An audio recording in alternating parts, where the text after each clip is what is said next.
Hi, I'm Doug Jones, mortgage lender and realtor.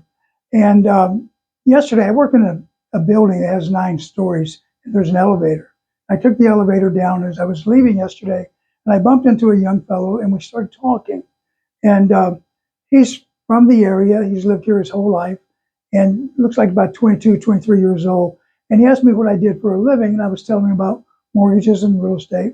And he started asking me questions, and I could see the forlorn, for the sadness, for the look in his eyes, because he was giving me a message that I can never buy. I can never do this in this valley, and I don't know what to do.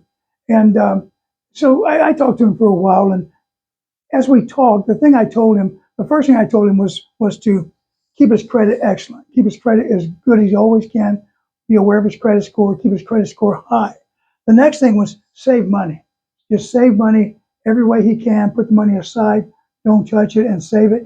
And at the same time, going hand in hand with that, reduce expenses because a lot of people will save money, but yet they'll go out and get a big car payment, and bingo, they don't qualify for a mortgage because of the debt ratio qualification. Save money, but or cut the expenses. But the thing I did not mention, and the biggest thing was to keep the dream, keep the desire, keep the want to do something, to buy something, to have something, to whatever goal he wants. I didn't talk about dream. And I'll tell you about a few of the books that influenced my life and my success, if you will, and the things I've done. And they're very important to me. And I think they will be important to a lot of people. And there's a lot of self help books, there's a lot of positive psychology books. But over the years, I've noticed, in truth, my personal opinion is they're mostly diluted. They're really diluted because they come from people who are young, starting to write. They write books, and they don't have the background, the experience, the hurt, the desire, the maybe the poverty background that a lot of these people had.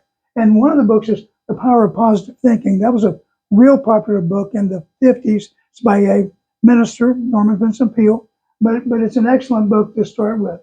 Um, Think and Grow Rich is a classic. These are all classics, by the way.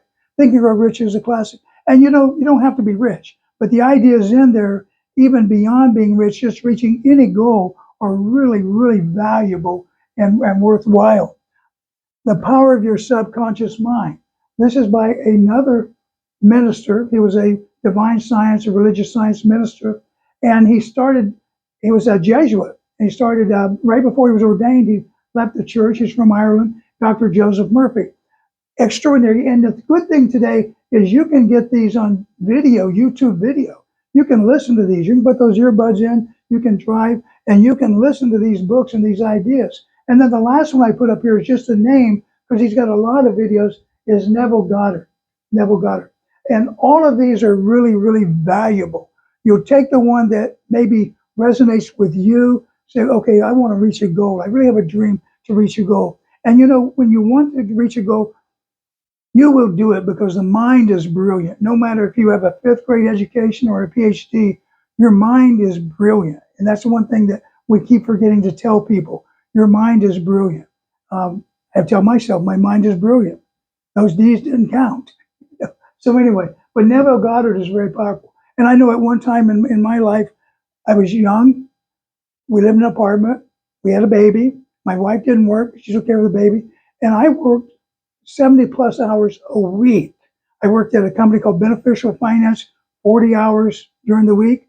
At night, 5 days a week, I went to Los Altos and worked for a collection agency from 6 to 9, 5 days a week. And then on weekends, I worked from sometimes 8, sometimes 10 hours Saturday and Sunday at a stop and go store. I don't know if they have stop and goes across the country anymore, like a 7-Eleven store.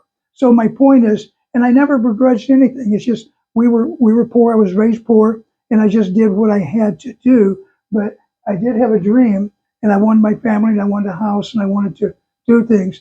And basically, that dream has come true. So, but if I were really, really, really billionaire rich, I would probably just meet people like that kid, and I'd say, look, I'll help you. We'll find a way. I'd buy the house. I'd finance it for him, and I give him a low interest rate. And I know I do that. I know Elvis Presley did that. Shaquille O'Neal does that kind of thing. Elvis didn't do houses, but cars, and Shaquille does things. That kind of giving heart is what I have.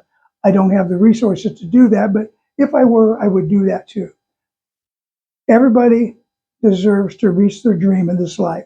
So the first thing, these things are very important, but if you want to buy a home, the biggest thing, the really biggest thing is right here. Have the dream and think about that dream. So I'm Doug Jones.